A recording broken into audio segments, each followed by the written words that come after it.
بسم الله والحمد لله وصلى الله وسلم وبارك على رسول الله وعلى آله وأصحابه ومن والاه أما بعد السلام عليكم ورحمة الله وبركاته إخوتي وأخواتي في الإسلام السلام عليكم ورحمة الله وبركاته بدقامي الله سلام يا الله بركة الله رحمة بنا أنت لا يون إن شاء الله سلبيتي يواران نقنيالن سلا تدار بتدار لا انكفات إن كان انداينور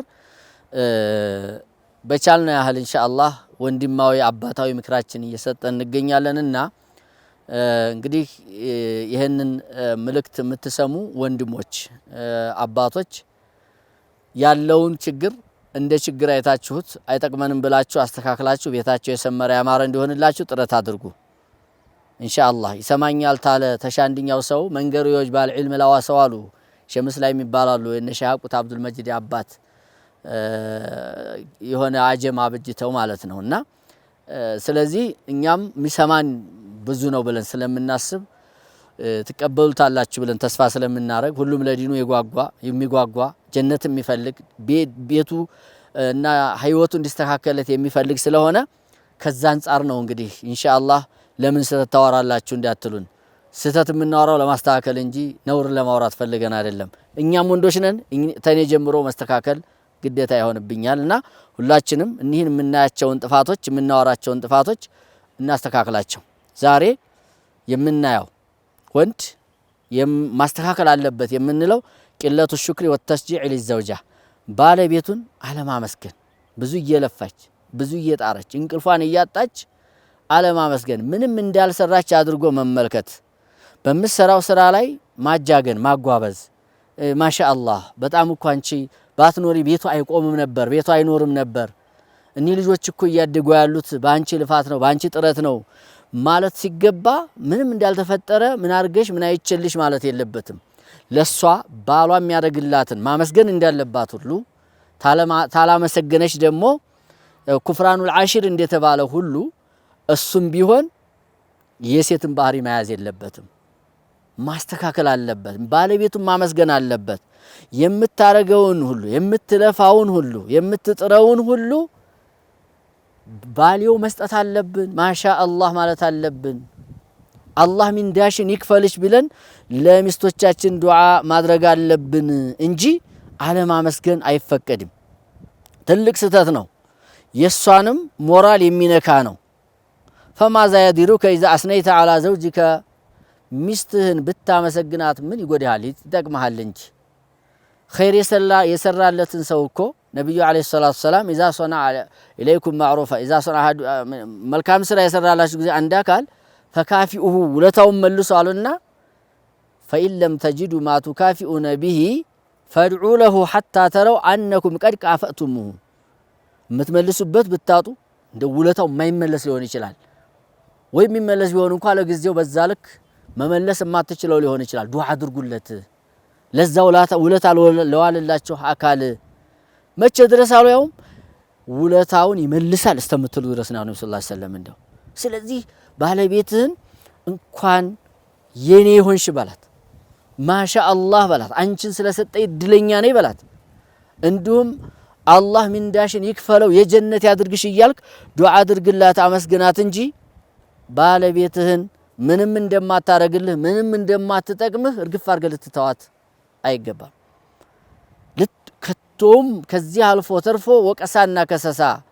መምጣቱ ደግሞ የበደል ነው ስለዚህ ሙስሊም ወቃሽ ሳይሆን አመስጋይ ነው መለመሽኩሪና ስለመሽኩሪላህ ሰውን የማያመሰግን ሰው አሉ ነብያችን አለይሂ ሰላቱ ወሰለም بحديث رواه الترمذي وغيره حسنه الألباني ሰውን የማያመሰግን ሰው አላህን አያመሰግንም ነው ያሉት والله ሚስቶቻችንን ታላመሰግን ሌላ ማንንም አናመሰግንም ተዛ በላይ ደግሞ አላህን ማመስገንም አንችልም ምክንያቱም እነሱ የተሸከሙት ጫና በተለይ እንደ ሀገራችን ተጨባጭ በጣም ተቆጥሮ የማያልቅ በጣም ሐቂቃ ሊያወሩት የሚከብድ የሆነ ነገር ነው ጧት ተነስታ ማታ ድረስ አታርፍ ትውላለች ያንተን ልብስ በማጠብ ልጆችህን በመንከባከብ ምን ይሄ ብቻ ሌሎችንም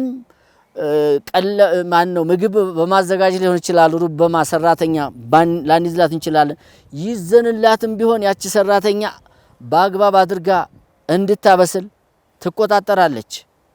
እሷ ሰርታው ላንተ ያስደስታል ብላ አታስብም። እሷ አለፍ ብላም ትሰራለች።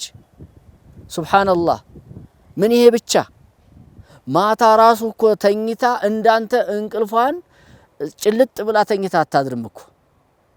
ልጆቿ በመሃል አንዱ ሲነሳ ጡት ሲላት ጡጦ ሲላት ሌላ ሲላት በመሃል እንቅልፉ የተቆራረጠ እየሆነባት ነው እኮ የምታድረው። አንተ ምንም እንዳልተፈጠረ ግን ተኝተህ ታድራለህ። ይሄ ብቻ አይደለም። እነዚህን አላህ የሰጠህን ልጆች እኮ በሷ ስበብ ነው እኮ ያገኘሃቸው። ያን የ9 ወር እርግዝና አንተ አንድ ቀን አታረግዘው፣ አንድ ቀን አትሸከመውም። ሐቂቃ በጣም ከባድ ነው ያን ምጥ። እነዚህን ውድ የሆኑ ልጆችህን ስትወልድ ያጋጠማት ነገር ሱብሃንአላህ፣ ሞት ሽረት መካከል ነው እኮ ያሳለፈችው። ያ አላህ፣ ይህንን ሁሉ ያደረገች እናት፣ እንዲህ ተንከባክባ ልጆችህን ደረጃ ያደረሰች እናት ወይም ባትወልድልህ እንኳን ልታደርስልህ ትችላለች በሚል ሰበውና ሹክረን መባል የለባትም ወይ? መመስገን የለባትም ወይ? ባረከላሁ ፊኪ ማለት የለብህም ወይ? ጀዛኪላሁ ኸይረን ማለት የለብህም ወይ?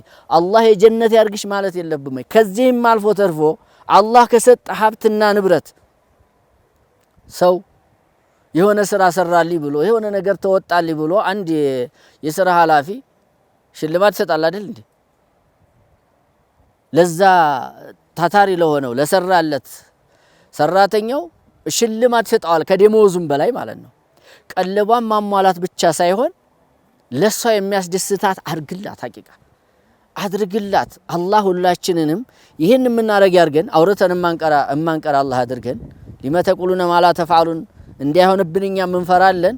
ላኪን ግን በተለይ ደግሞ አቅም ያላችሁ ይሄንን እንዲታረጉ የበለጠ መምከር ስላለብን ነው። ባለቤትህን አክብራት፣ ባለቤትህን አመስግናት፣ ባለቤትህን አስደስታት። ቅድም እንዳልነው ብዙ ውለታ አሁን የቆጠርኳቸው ጥቂቶቹ ናቸው።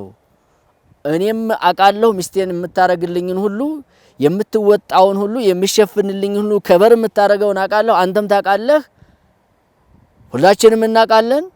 ያንን የሚሸፍኑልን ነገር በማስታወስ ለሚስቶቻችን ተቅዲር መስጠት አለብን። ቫልዩን እንስጥና እናመስግን።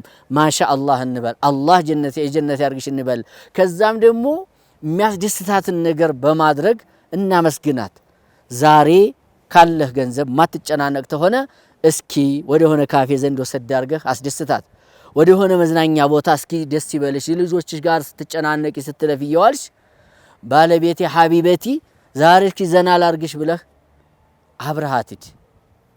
እሷን ማመስገን ማለት በዚህና መሰሎች ይገለጻልና ሚስቱን አለማመስገን፣ ሚስቱን በምትሰራው ስራ ላይ አለማበረታታት፣ ምንም እንዳልሰራ አድርጎ መቁጠር ስተት ነውና ይህን አስተካክለን በማመስገን ጀዛኪላሁ በማለት እናም ማነቃቂያ ነገሮችን በመስጠትና በማድረግ የሚያስደስቷት ነገሮችን በማድረግ ሚስቶቻችንን እናመስግን የሚል ነው የዛሬው መልእክቴ። አላህ ሁላችንም እንወጣ አላህ አድርገን። ወላሁ አዕለም ወቢላሂ ተውፊቅ። ወሰላሙ አለይኩም ወራህመቱላሂ ወበረካቱ።